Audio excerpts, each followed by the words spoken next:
ولكم في القرآن العظيم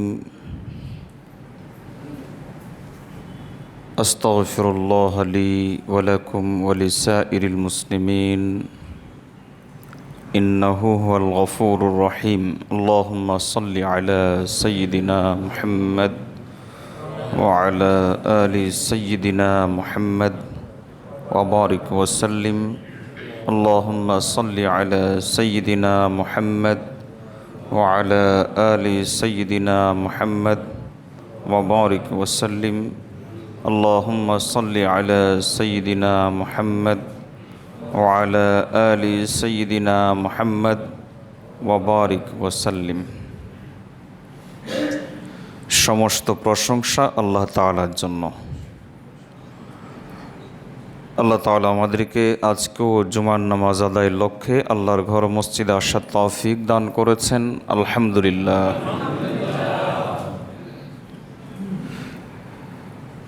বন্দার হক অত্যন্ত স্পর্শকাতর একটি বিষয়, কারণ আল্লাহর হক তওবা করলে আল্লাহ মাফ করে দেন, কিন্তু বান্দার হক শুধু তওবাই যথেষ্ট হয় না, বরং যার হক নষ্ট করা হয়েছে সে ব্যক্তির কাছে মাপ চেয়ে নিতে হয় অথবা তার হক তাকে ফেরত দিতে হয়।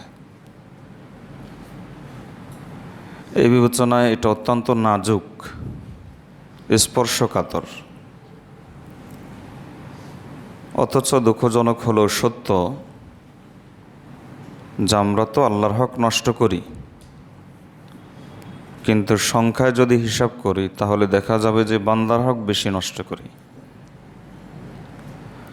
কারণ আল্লাহর হক নষ্ট করার মধ্যে দিনদাররা শামিল কম। তারা আল্লাহর হক নষ্ট করে না, সাধারণত নামাজ পড়ে, রোজা রাখে, যাকাত দেয়, হজ করে, দিনের কাজ করে। পক্ষান্তরে বান্দার হক নষ্ট করার সাথে দিনদারও জড়িত, আর যারা দিনদার নয় বলে সমাজে পরিচিত তারাও জড়িত। সুতরাং বান্দার হক আমরা বেশি নষ্ট করি। আল্লাহ আমাদেরকে হেফাজত করুন। নবী সাল্লাল্লাহু আলাইহি ওয়াসাল্লাম প্রসিদ্ধ হাদিসে মুনাফিকের 3টে আলামত বলেছেন। নম্বর 1 মিথ্যা বলা, আর নম্বর 2 হলো ওয়াদা খেলাফ করা, নম্বর 3 হলো খেয়ানত করা, ওয়াইজা তুমিনা খানা, খেয়ানত করা। নবীজি সাল্লাল্লাহু আলাইহি ওয়াসাল্লাম বলেন যে ওয়া ইন সাল্লা ওয়া সাম ওয়া সামা ওয়া জাআমা আন্নাহু মুসলিম, এমন ব্যক্তি মুনাফিক যদিও সে নিজেকে মনে করে যে আমি মুসলিম, কারণ সে রোজা রাখছে, নামাজ পড়ছে, এর ভিত্তিতে সে নিজেকে মুসলিম ভাবছে, কিন্তু আল্লাহর দফতরে সে মুনাফিক। অত্যন্ত কঠিন কথা।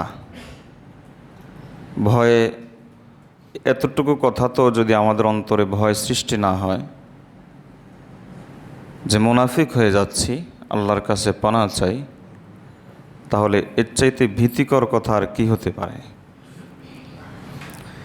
মিথ্যা বলা এবং ওয়াদা খেলাফ সম্পর্কে আলহামদুলিল্লাহ আমরা বিগত জুমাগুলোতে মোটামুটি বিস্তারিত আলোচনা শুনেছি। এর 3টি গুনাহ সম্পর্কে একটু খোলামেলাভাবে এজন্যই আলোচনা করা হচ্ছে। এর অন্যতম কারণ হলো যে আমরা সকলেই কিন্তু এগুলোর সাথে জড়িত। আর উলামায়ে কেরাম লিখেছেন এই 3টি গুনাহ থেকে যদি কোনো ব্যক্তি বেঁচে থাকতে পারে তাহলে বন্দার হকের সাথে সম্পৃক্ত গুনাহগুলো থেকে সে বেঁচে থাকতে পারবে। তৃতীয় হলো খেয়ানত করা, আমানতে খেয়ানত করা। আল্লাহ তাআলা কোরআন মজিদের মধ্যে আমাদেরকে নির্দেশ দিয়েছেন আমরা যাতে আমানত তার হকদারের কাছে পৌঁছে দিই। আল্লাহ বলেন ইন্নাল্লাহা ইয়া'মুরুকুম আন তুআদ্দুল আমানাতি ইলা আহলিহা, আল্লাহ তোমাদেরকে নির্দেশ দিচ্ছেন যে তোমরা আমানত তার উপযুক্ত ব্যক্তির কাছে পৌঁছে দাও।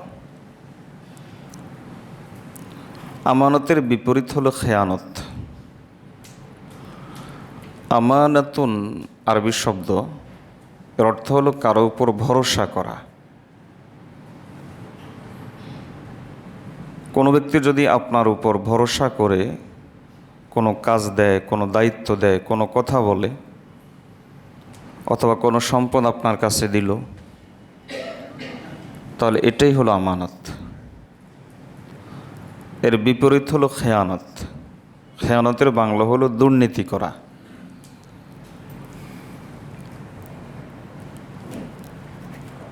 খেয়ানত মানে দুর্নীতি করা, এর বিপরীতটা হলো খেয়ানত।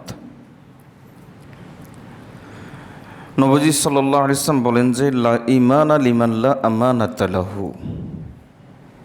যার জীবনে আমানত নেই তার অন্তরে ঈমান নেই।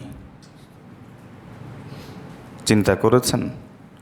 আবার বলছি, নবীজি সাল্লাল্লাহু আলাইহি ওয়াসাল্লাম বলেন যে যার জীবনে আমানত নেই, আলামত হলো তার অন্তরে ঈমান নেই। ঈমানের পরিপূর্ণতা এখনও সে খুঁজে পায় নাই, তার ঈমান এখনও অসম্পূর্ণ রয়ে গিয়েছে। আমানত সম্পর্কে এবং খেয়ানত সম্পর্কে আমাদের ধারণা সীমিত। আমরা মনে করি একজন আমার কাছে কিছু টাকা দিল, আমি মেরে দিলাম, এটা হলো খেয়ানত। একজন একটা কিছু রাখলো, আমি আবার তার কাছে এটা ফেরত দিলাম না, এটা হলো খেয়ানত। হ্যাঁ, এটাও খেয়ানত, এটাও দুর্নীতি। তবে খেয়ানত বা দুর্নীতি এতটুকু কথার ভিতরে বা এতটুকু কাজের ভিতরে সীমাবদ্ধ নয়, এটা অত্যন্ত ব্যাপক একটা বিষয়। এবং এই দুর্নীতি, খেয়ানত, নবী সাল্লাল্লাহু আলাইহি সাল্লাম কিয়ামতের আগের অন্যতম একটা আলামত বলেছেন যে দুর্নীতি বেড়ে যাবে, খেয়ানত বেড়ে যাবে।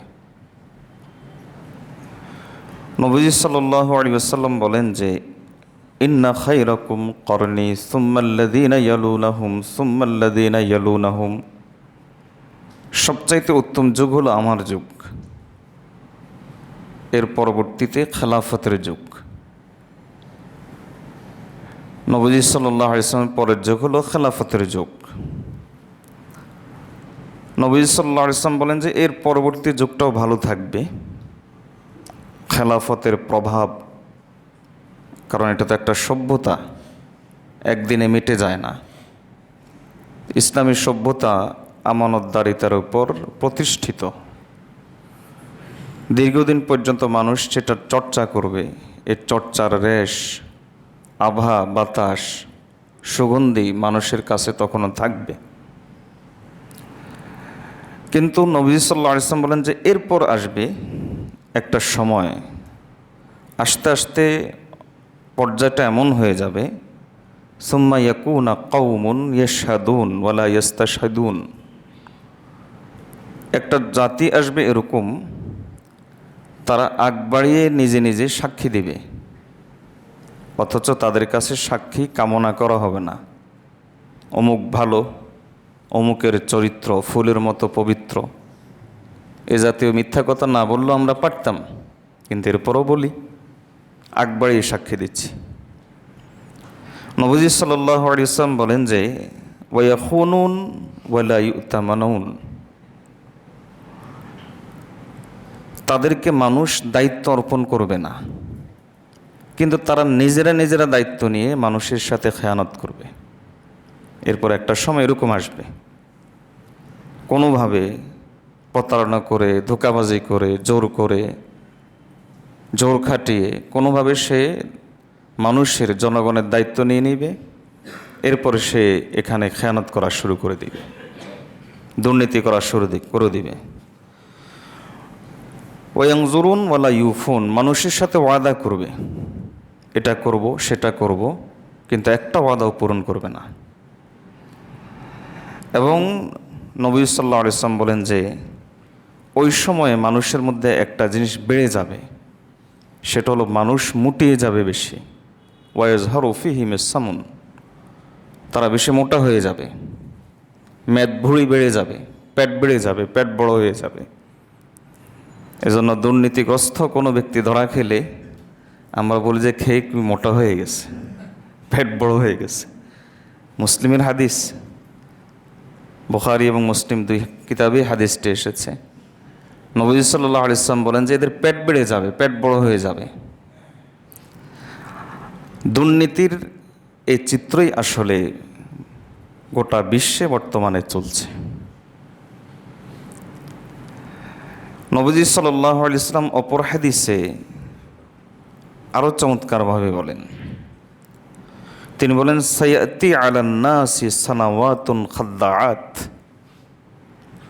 একটা সময় এমন আসবে পরিবেশটা হবে ধোঁকার, কে কাকে কত বেশি ধোঁকা দিতে পারে সে তত বড় গেইনার, সে সমাজের মধ্যে তত বেশি প্রতিষ্ঠিত। কেবল যে প্রতিষ্ঠিত এরকম নয়, নবী সাল্লাল্লাহু আলাইহি ওয়াসাল্লাম বলেন ইউসাদ্দাকু ফিহা কাযিব, ওই সমাজের চিত্র হবে এমন যারা মিথ্যুক, মিথ্যাবাদী, তাদেরকে বলা হবে এরা সত্যবাদী, এরা সত্য কথা বলছে। এবং ওয়ুকাজ্জাবু ফিহা সাদিক, সমাজের মধ্যে যারা ভালো মানুষ হিসাবে পরিচিত, যাদের জীবনে দুর্নীতির দাগ নাই, যাদের জীবনে অন্যের সম্পদ মেরে খাওয়ার দাগ নাই, তাদের গায়ে ট্যাগ লাগানো হবে এরা হলো দুর্নীতিবাজ, মানুষের টাকা মেরে খায়, এবং তাদেরকে মিথ্যুক বলা হবে। এবং নবী সাল্লাল্লাহু আলাইহি ওয়াসাল্লাম বলেন ওয়ায়ুতামানু ফিহাল খাইন, যারা দুর্নীতিগ্রস্ত, দুর্নীতিতে লিপ্ত, মানুষ এতটাই বোকা হয়ে যাবে যে তাদের কাছে তাদের আমানত দিয়ে দিবে, তাদের কাছে তাদের আমানত দিয়ে দিবে। এবং হবেটা কি, ওই খেয়ানতকারী যারা, যাদের কাছে তাদের আমানত ন্যস্ত করা হবে, তাদের ব্যাপারেই আবার যারা ধোঁকা খাচ্ছে ওই বোকা লোকগুলোই বলবে এরাই হলো সবচাইতে বেশি আমানতদার। নবী সাল্লাল্লাহু আলাইহি ওয়াসাল্লাম বলেন এরাই হবে সবচাইতে বেশি আমানতদার। আল্লাহ তাআলা কিয়ামত পর্যন্ত নবীজির হাদিসগুলোকে সংরক্ষণ করবেন। আলহামদুলিল্লাহ। কেন করবেন, কি জন্য করবেন, এর অনেকগুলো কারণ। তার মধ্যে একটা কারণ মুহাদ্দিসিন ইকরাম লেখেন যে নবীজি সাল্লাল্লাহু আলাইহি ওয়াসাল্লাম কিয়ামতের আগের সময়গুলোতে যে ঘটনাগুলো ঘটবে, যে চিত্র চিত্রায়িত হবে, সেটা যে নবীজি বাস্তব বলেছেন, মিথ্যা বলেননি, এটাকে প্রমাণ করার জন্য আল্লাহ তাআলা তার হাবিবের হাদিসগুলোকে কিয়ামত পর্যন্ত হেফাজত করবেন। এটা একটা কারণ, আরও কারণ আছে। নবীজির হাদিস কিয়ামত পর্যন্ত কেন থাকবে এর অনেক কারণ আছে, তার মধ্যে এটাও একটা কারণ। এই যে আমি দুটো হাদিস আপনাদের সামনে পেশ করলাম বুখারী এবং মুসলিম থেকে, এই দুটো হাদিস আমরা সামনে রাখি আর এগুলোকে আয়নার স্থানে দাঁড় করাই, এগুলো হলো আয়না, আর সমাজকে সামনে রাখি এই আয়নার সামনে। তাহলে বলুন তো 100-তে 99 ভাগ মিলে না 100-তে 100 ভাগ মিলে? কারো মনে মনে কিছু সন্দেহ আছে মনে হয়। 100-তে কি 100 ভাগ মিলে না 99 ভাগ মিলে? 100 ভাগ মিলে যাচ্ছে। এবং নবীজি সাল্লাল্লাহু আলাইহি ওয়াসাল্লাম বলেন যে ওয়ায়ুখাওয়ানু ফিহাল আমিন, যারা আমানতদার, ভালো মানুষ, যাদের উপর ভরসা করা যায়, তাদেরকে সমাজে এমনভাবে চিত্রায়িত করা হবে মানুষ মনে করবে এরাই সবচাইতে খারাপ, এরাই সবচাইতে দুর্নীতিগ্রস্ত, এরাই সবচাইতে সমাজের মধ্যে দুষ্ট প্রকৃতির। এবং সমাজের চিত্র হবে ওয়ায়ান্তিকু ফিহা রুয়াইবিদা, যারা রুয়াইবিজা, নবীজির ভাষায় যারা রুয়াইবিজা, শব্দটা খেয়াল রাখেন, রুয়াইবিজা। নবী সাল্লাল্লাহু আলাইহি ওয়াসাল্লাম বলেন যে যারা রুয়াইবিজা, তাদের বড় বড় কথা হবে, তাদের কথা অনেক বড় বড় হবে, তারাই সমাজের মধ্যে কথা বলবে। সাহাবায়ে কেরাম জিজ্ঞেস করলেন ওয়ামার রুয়াইবিদা ইয়া রাসূলুল্লাহ, রুয়াইবিদা কি? এটা আবার কি জিনিস? নবী সাল্লাল্লাহু আলাইহি ওয়াসাল্লাম ব্যাখ্যা দিচ্ছেন, দুই হাদিসে দুই রকম এসেছে। এক হাদিসে নবী সাল্লাল্লাহু আলাইহি ওয়াসাল্লাম বলেন, আর-রাজুলু তাফিহু ফি আমরিল আম্মা, মানুষের বিষয়গুলোতে, জনগণের বিষয়গুলোতে মানুষের সাথে, জনগণের সাথে তারা ধোঁকাবাজি করবে, এরা হলো রুয়াইবিদা। আর অপর হাদিসে নবী সাল্লাল্লাহু আলাইহি ওয়াসাল্লাম বলেন, আস-সাফিহুল্লাযী ইয়াতাকাল্লামু ফি আমরিল আম্মা, ওই সমস্ত বেকুব লোকগুলো, ওই সমস্ত গর্ধব গাধার লোকগুলো যারা মানুষের বিভিন্ন বিষয়ে কথা বলবে, কথাবার্তা শুনে মনে হবে এমন যে তাদের চাইতে পিওর মানুষ আর কেউ নেই, তাদের চাইতে ভালো মানুষ আর কেউ নেই। যত দোষ সব হলো যারা সমাজের মধ্যে প্রকৃতপক্ষে ভালো মানুষ তাদের। আল্লাহ আমাদেরকে হেফাজত করুন। এই দুটি হাদিস থেকে আমরা যে জিনিসটা বুঝতে পারি সেটা হলো যে দুর্নীতি শব্দটা, খেয়ানত শব্দটা আমরা যতটুকু কল্পনা করছি ততটুকুর ভিতরে সীমাবদ্ধ নয়, এটা অনেক ব্যাপক বিষয়। খেয়ানত শব্দটা কতটা ব্যাপক, শাইখুল ইসলাম মুফতি তাকিউর উসমানী দামাত বরাকাতুহুম বলেন যে খেয়ানত শব্দটা এতটাই ব্যাপক যে এটা বিভিন্ন ক্ষেত্রে হতে পারে। খেয়ানত একজন ব্যক্তিও করতে পারে, ব্যক্তি ব্যক্তির সাথে, ব্যক্তি অনেক মানুষের সাথে, আবার অনেক মানুষ একজন ব্যক্তির সাথে। খেয়ানত বিভিন্নভাবে হতে পারে। তোর মধ্যে এক নম্বর খেয়ানত হলো, খেয়ানতের তালিকায় নম্বর 1 হলো আল্লাহ তাআলা আমাদেরকে যে দেহটা দিয়েছেন, যে শরীরটা দিয়েছেন, এই শরীরটা এর মালিক আমরা না, এর মালিককে আল্লাহ। তাহলে আমাদের কাছে আমানত, এই শরীর আমাদের কাছে আমানত। কোরআন মাজিদে আল্লাহ তাআলা বলেন যে আমি আমানত যখন পাহাড়ের উপর রেখেছি, ফাআবাইনা আন ইয়াহমিলনাহা ওয়া আশফাকনা মিনহা, তারা অস্বীকার করেছে, ভয় পেয়েছে, আমি এই আমানত গ্রহণ করব না। সে আমানতটা কি? মুফাসসিরিন কিরামের অনেকগুলো মত আছে, তার মধ্যে অন্যতম একটা মত হলো এই যে সে আমানতটা হলো মানুষের শরীর, মানুষের দেহ। আল্লাহ যে দেহ দিয়েছেন এটা হলো আল্লাহর পক্ষ থেকে একটা আমানত। মস্তিষ্ক আল্লাহর হুকুম মাফিক চালানো, এটা হলো আমানত। এর হুকুমের বিরোধিতা করা, এটা হলো খেয়ানত। বলেন তো এই খেয়ানত কার সাথে? কারণ আমানত দাতাকে আল্লাহ, আর আমানত গ্রহীতা আমরা। সুতরাং এই খেয়ানত হলো আল্লাহর সাথে। আল্লাহ তাআলা কোরআন মাজিদের মধ্যে বলেন যে কিছু লোক এমন আছে যারা আল্লাহ এবং তার রাসূলের সাথে খেয়ানত করে। এ চোখ আমানত। আল্লাহ তাআলা বলেন ইয়ালামু খাইনাতাল আয়ুন, চোখের খেয়ানত সম্পর্কে আল্লাহ জানেন। কোথায় দৃষ্টি দিচ্ছি, কোন জায়গায় দৃষ্টি দিচ্ছি, কিভাবে দৃষ্টি দিচ্ছি। রাতের 3টায় যখন দরজা জানলা বন্ধ থাকে, সকল ঘুমিয়ে থাকে, তখন আমি আমার স্মার্টফোনটা নিয়ে কি করছি জগতের কেউ দেখে না। কিন্তু ইমামে আজম আবু হানিফা রাহিমাহুল্লাহর উস্তাজ আতা ইবনে আবি রবাহ রাহমাতুল্লাহ আলাইহি বলেন, জগতের কেউ না দেখলেও একজন তো দেখেন, তার নাম কি? আল্লাহ। তাহলে তুমি কি আল্লাহর দৃষ্টিকে মানুষের দৃষ্টির চাইতে দুর্বল মনে করো? তুমি কি মনে করো যে আল্লাহ তাআলা রাতের অন্ধকারে দেখেন না? তুমি কি এটা মনে করো? চোখ আমানত, এই জবান আমানত। জবানের নিচে আসেন এ গাল, পুরুষের মুখে যখন দাড়ি উঠবে আল্লাহ আমানত রেখেছেন আপনার গালে, এটা আপনি এটা রাখবেন, আল্লাহর আমানত হেফাজত করবেন।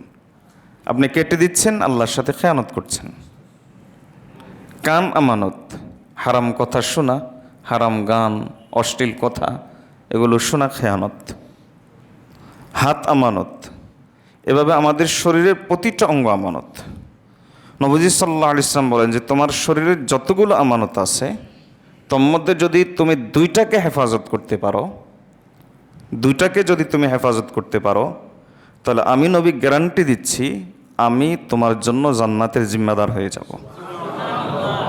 মাই ইয়াজমান লি বাইনা লাহিয়াইহি ওয়া ফাখজাইহি আজমান লাহুল জান্নাহ। একটা হলো যৌবনের হেফাজত করবা, যৌবন, তোমার যৌবনের সাথে সম্পৃক্ত গুণাগুলো থেকে তুমি বেঁচে থাকবা, এই জায়গাতে তুমি আমানত রক্ষা করো, এই জায়গাতে তুমি আল্লাহর সাথে খেয়ানত করিও না। আর আরেকটা হলো তুমি জবানের হেফাজত করবা, এই জবানের মাধ্যমে কখনো খেয়ানত করিও না। আল্লাহ এবং তার রাসূল সাল্লাল্লাহু আলাইহি ওয়াসাল্লাম তোমাকে জবান চালানোর জন্য যে সমস্ত দিক নির্দেশনা দিয়েছেন, সেই দিক নির্দেশনাগুলো মেনে চলো, তাহলে আজমান লাহুল জান্নাহ, আমি নবী তোমার জন্য জান্নাতের জিম্মাদার হয়ে যাব। তাহলে সবচেয়ে বড় আমানত হলো আমাদের এই শরীরটা, এই বডিটা, এটা সবচেয়ে বড় আমানত। এটা গুরুত্বের দিক থেকে সবচেয়ে বড় আমানত। কারণ এই আমানতটা, শরীরের এই আমানতটা যদি আমরা রক্ষা করতে পারি, একবারে মস্তিষ্ক থেকে শুরু করে অন্তর পর্যন্ত শরীরের দুইটা অংশ, দুইটা, একটা হলো ধরা যায়, ছোঁয়া যায়, যেমন আমাদের অঙ্গ প্রত্যঙ্গগুলো ধরা যায়, ছোঁয়া যায়। আর একটা হলো সফট, ধরা যায় না, ছোঁয়া যায় না, সেটা হলো অন্তর। এই অন্তর আমানত। এই দুই আমানত যদি আমি রক্ষা করতে পারি, আল্লাহ তাআলা বলেন ওয়ামা তুখফিস সুদূর, অন্তরের মাধ্যমে তুমি যে খেয়ানত করো আল্লাহ জানেন। এই দুই আমানত যদি আমি রক্ষা করতে পারি, তাহলে আমানত বলতে আর যত কিছু আছে, আমার কল্পনাতে যত কিছু আসতে পারে, আল্লাহ তাআলা সবগুলো আমানত রক্ষা করার তৌফিক দিয়ে দিবেন। আমার আর আপনার কল্পনাতে যত আমানত আসতে পারে, সব আমানত রক্ষা করার তৌফিক আল্লাহ দিয়ে দিবেন।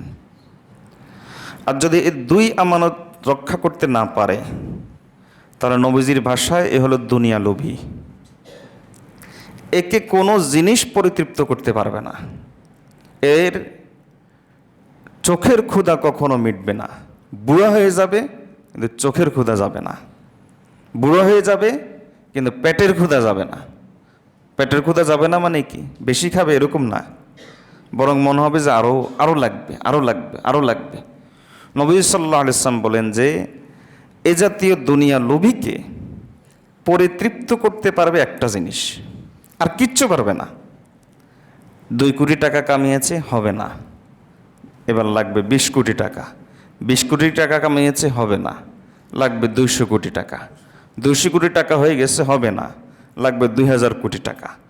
এবার কোথায় ছুরি চালাতে হবে, কার পকেট কাটতে হবে, কোনটা সাগরে ফেলতে হবে, কোনটা নদীতে ফেলতে হবে, কাকে মারতে হবে, কাকে খুন করতে হবে, কোন বাহিনী তৈরি করতে হবে, সব সে করে রাখবে, কোনো পরোয়া করবে না।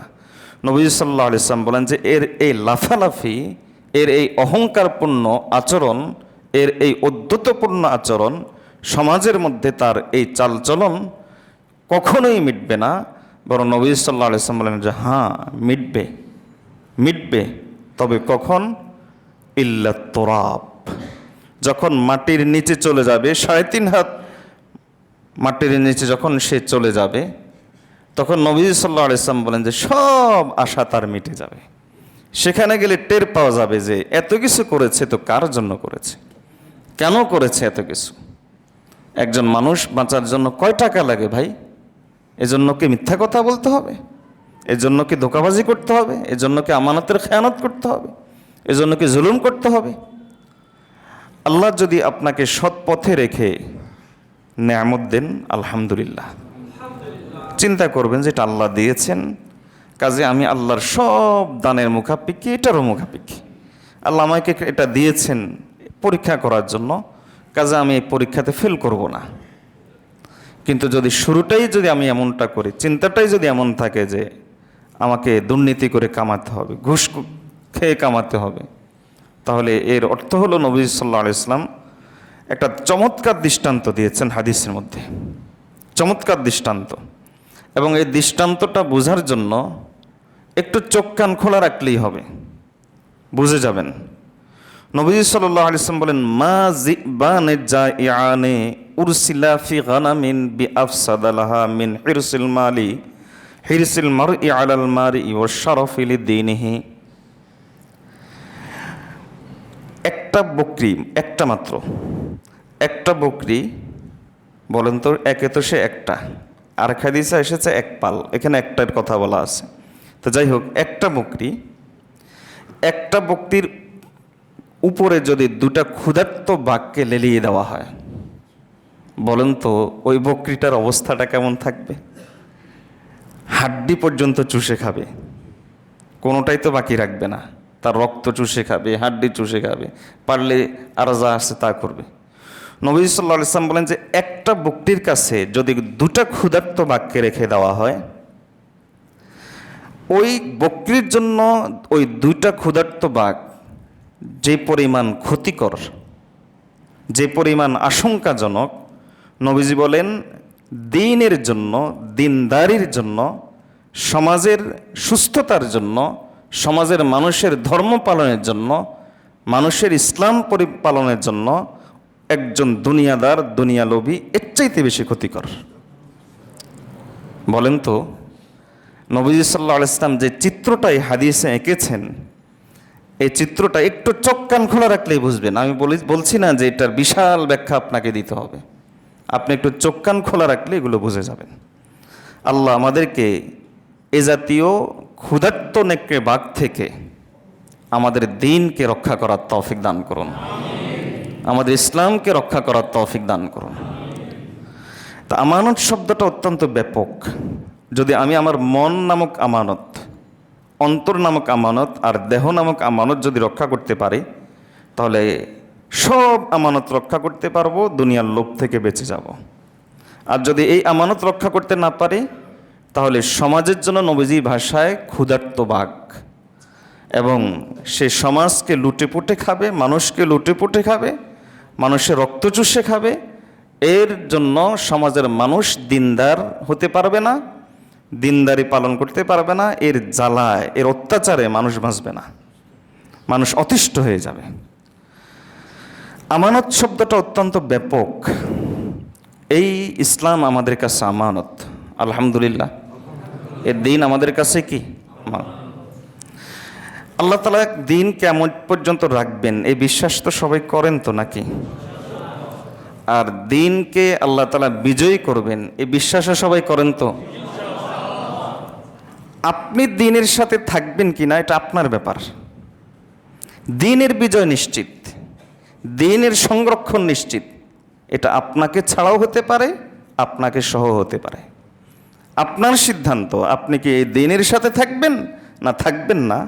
আপনার সিদ্ধান্ত, আপনি কি কুফরি শক্তির পা চাটা গোলামে পরিণত হবেন, তাদের আপনি পা চাটবেন, নাকি ইসলামকে আদর্শ মেনে আল্লাহ এবং তার রাসূল সাল্লাল্লাহু আলাইহি ওয়াসাল্লামের দিক নির্দেশনাকে মেনে নিয়ে বাতিলের সামনে বুক টান টান করে দাঁড়িয়ে যাবেন। সিদ্ধান্ত আপনার, কিন্তু এই দিনের বিজয় নিশ্চিত। এটা আপনাকে সহ হতে পারে, আপনাকে ছাড়াও হতে পারে। আল্লাহ তাআলা আমাদেরকে এই দিনের বিজয়ের সাথে বিজয়ের মিছিলে শরীক হওয়ার তৌফিক দান করুন। এই ইসলাম আমাদের কাছে আমানত। কাজে ইসলামের উপর যদি কোনো আঘাত আসে, কোনো আঁচ আসে, ইসলামকে যদি কেউ ক্ষত বিক্ষত করে, আহত করে, তাহলে একজন মুসলিম হিসাবে এই আমানত রক্ষা করা এটা আমার ইমানি দায়িত্ব। অন্যথা আল্লাহ তাআলা কিয়ামতের দিন জিজ্ঞাসা করবেন।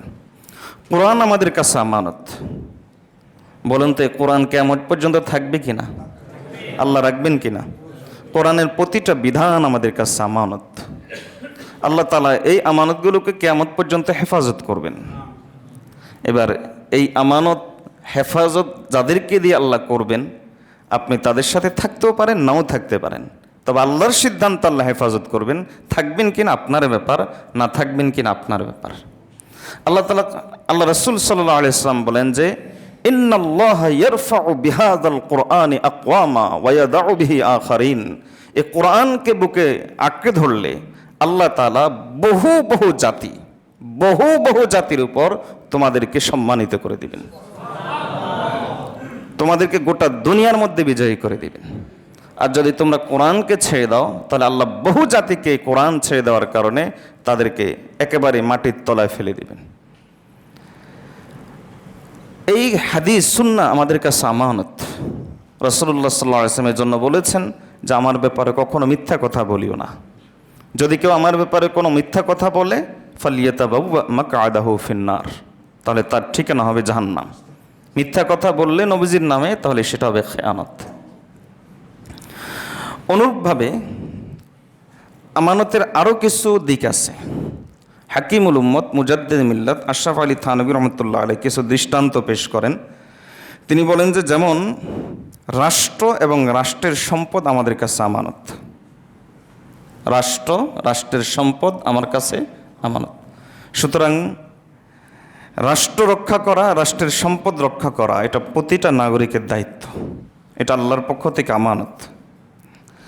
খেয়ানত কিভাবে হয়? রাষ্ট্রের খেয়ানত কিভাবে হয়? রাষ্ট্রের খেয়ানত দুইভাবে হয়। নম্বর এক হলো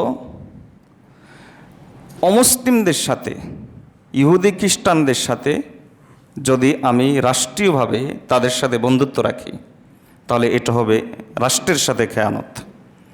আর আরেকটা হলো রাষ্ট্রের সম্পদ, রাষ্ট্রের ভিতরে যে সম্পদ আছে, এই সম্পদগুলো যদি কোনোভাবে আমি নষ্ট করি, তাহলে এটা হলো আরেকটা খেয়ানত। রাষ্ট্রের খেয়ানত এই দুইভাবে হয়। এই রাষ্ট্রের খেয়ানতের সাথে কিন্তু আমরাও কম বেশি জড়িত। পারলে কিন্তু বিদ্যুৎ চুরি করা কেউ ছাড়ি না।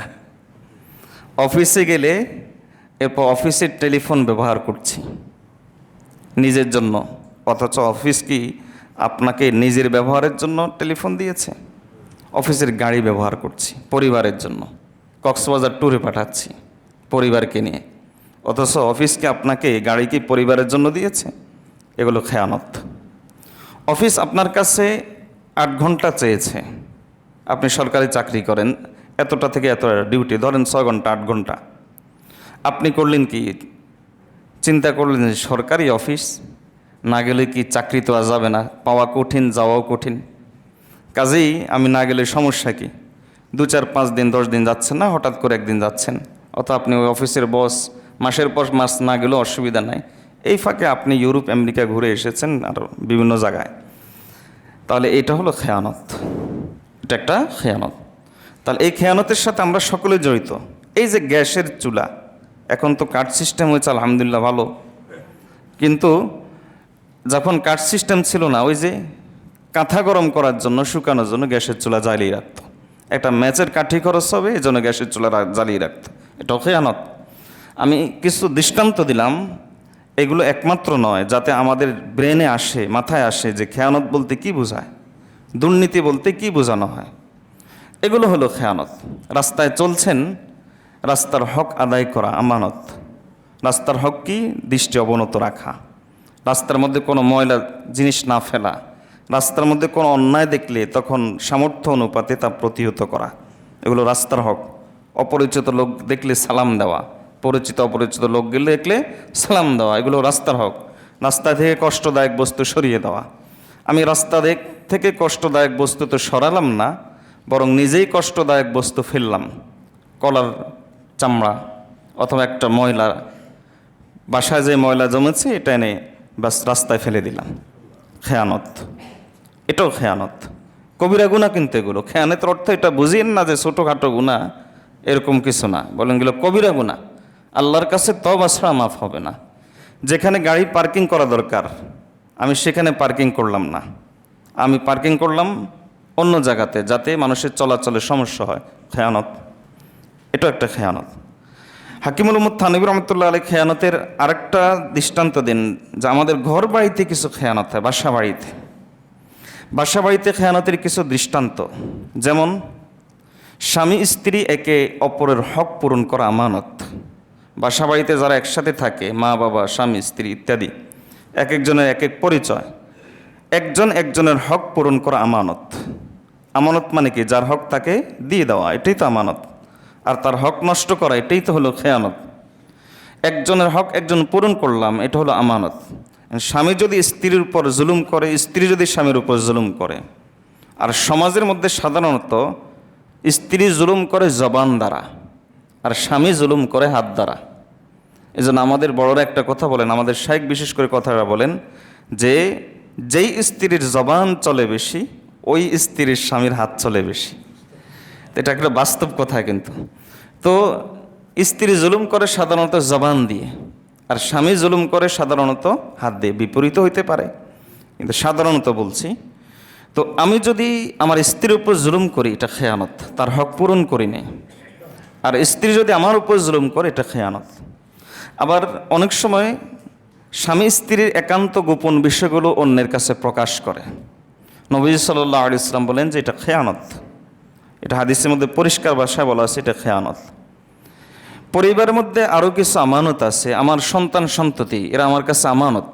এরা আল্লাহর বান্দা, নবীজির উম্মত। আমার সন্তান হওয়ার আগে, আমার সন্তান পরে, কিন্তু এরা এর আগে হলো আল্লাহর বান্দা, নবীজি সাল্লাল্লাহু আলাইহি ওয়াসাল্লামের উম্মত।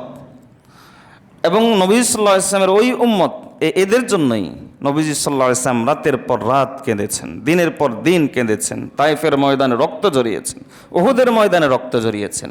নবীজির উম্মত আপনার সন্তান পরিচয় আপনার কাছে আমানত হিসাবে এসেছে, আর আপনি তাকে ইসলাম না শিখিয়ে, দিন না শিখিয়ে, ঈমান না শিখিয়ে, তাকে আপনি কুফরি সংস্কৃতি শিখিয়ে, অমুসলিমদের সংস্কৃতি শিখিয়ে, অশ্লীলতা শিখিয়ে মনে করেন যে আপনি তাকে আধুনিক বানিয়ে দিচ্ছেন, মনে করেন যে আপনি তাকে মডার্ন বানিয়ে দিচ্ছেন। আর এগুলো না জানলে তা মনে করেন যে কিছুই জানে না। গত 2 সপ্তাহ আগে এক মুরব্বী আমার কাছে ফোন দিয়ে বলছিল ছেলের ব্যাপার অভিযোগ। তা আমি বললাম, অভিযোগটা কি? ছেলে কথা শোনে না। কি কথা শোনে না, একটু শোনান। এই মাত্র দাঁড়িয়ে উঠতেছে হুজুর, চিন্তা করেন এখনই দাঁড়িয়ে রাখা শুরু করে দিছে। আমি বললাম যে আর একটু পরে রাখ। কি বলেন হুজুর, এখন কি দাঁড়িয়ে রাখার বয়স হয়েছে? দেখছেন কি চিন্তা করেছে। এই বাবা হলো সবচাইতে বড় দুর্নীতিগ্রস্ত। এই বাবা হলো ছেলের সাথে সবচাইতে বেশি ধোঁকাবাজি করে যাচ্ছে, যে ছেলেকে দিন শেখাচ্ছে না। আপনি চিন্তা করেন যে আমি মারা গেলে আমার সন্তানের কি হবে? গলত চিন্তা, কুফরি চিন্তা। ভবিষ্যতের মালিককে আল্লাহ। কোনো বাবা মারা যাওয়ার পরে কোনো সন্তান না খেয়ে মারা গেছে, একটা দৃষ্টান্ত দেন। কোনো বাবা মারা যাওয়ার পরে কোনো পরিবার না খেয়ে মারা গেছে, একটা দৃষ্টান্ত দেন। এই কুফরি চিন্তা আমাদের মধ্যে কিভাবে আসলো? ওই যে আমরা বস্তুবাদী হয়ে গেছি, সব বস্তুকেন্দ্রিক চিন্তা।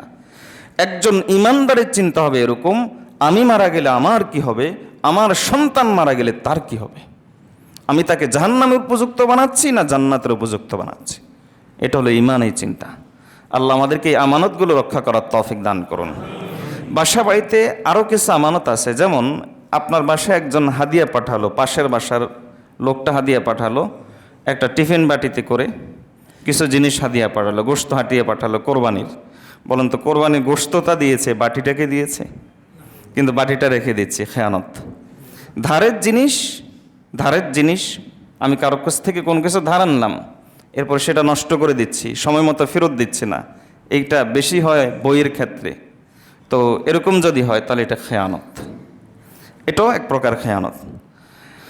এবং খেয়ানতের আরও কিছু প্রকার, যেমন মজলিসে নবী সাল্লাল্লাহু আলাইহি ওয়াসাল্লাম বলেন আল মাজালিসু বিল আমানাহ।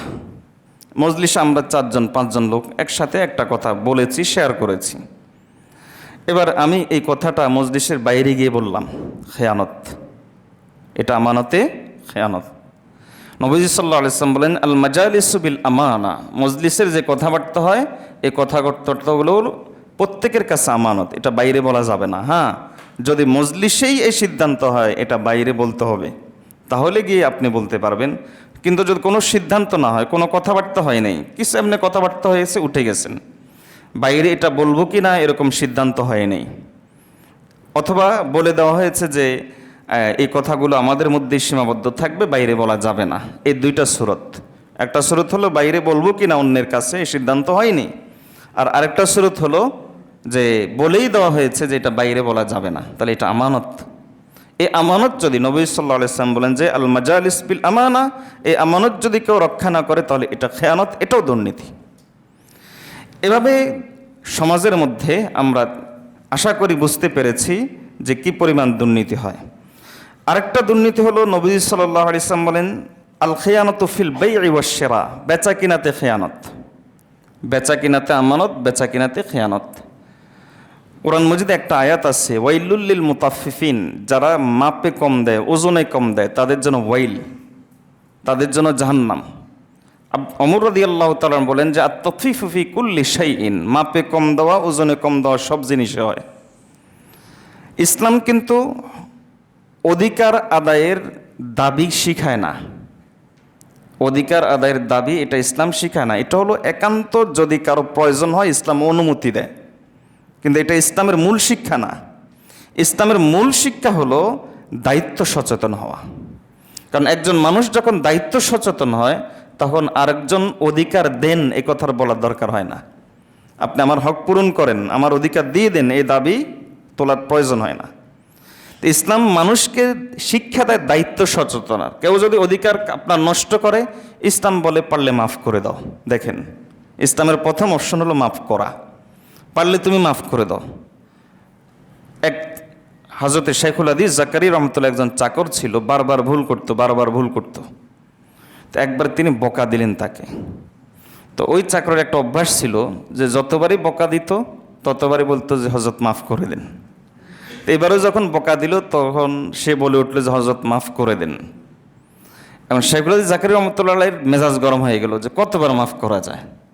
এজন্য তিনি বললেন যে ভাই, তোমাকে কতবার মাফ করব। হযরত জি মাওলানা ইলিয়াস রহমতুল্লাহ আলাইহি সেখানে ছিলেন।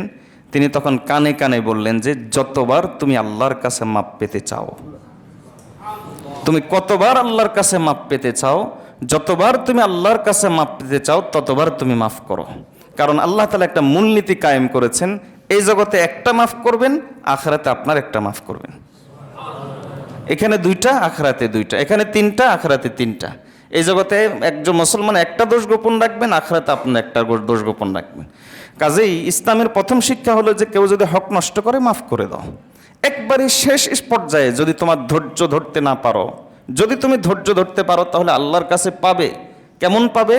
যে ইন্নাল্লাহা মা'আস সাবিরিন, আল্লাহই তোমার সঙ্গে হয়ে যাবেন এবং আল্লাহ তাআলা তোমাকে বিগাইরি হিসাব, অসীমভাবে আল্লাহ তাআলা তোমাকে প্রতিদান দিবেন। এগুলো ইসলামের শিক্ষা। এরপরও তুমি ধৈর্য ধরতে পারো নাই, ইসলামের এই দিক নির্দেশনার উপর তুমি আমল করতে পারো নাই। ইসলাম মানুষের রুচিকেও মূল্যায়ন করে যে মানুষ সকলেই পারবে না ধৈর্য ধরতে। তখন ইসলাম বলে হ্যাঁ, সুযোগ আছে, তুমি তোমার অধিকারটা কোনোভাবে ন্যায়সঙ্গতভাবে মামলা করে ইত্যাদি চাপ সৃষ্টি করে বল প্রয়োগ করে তুমি আদায় করে নাও, এই সুযোগটা তোমার আছে।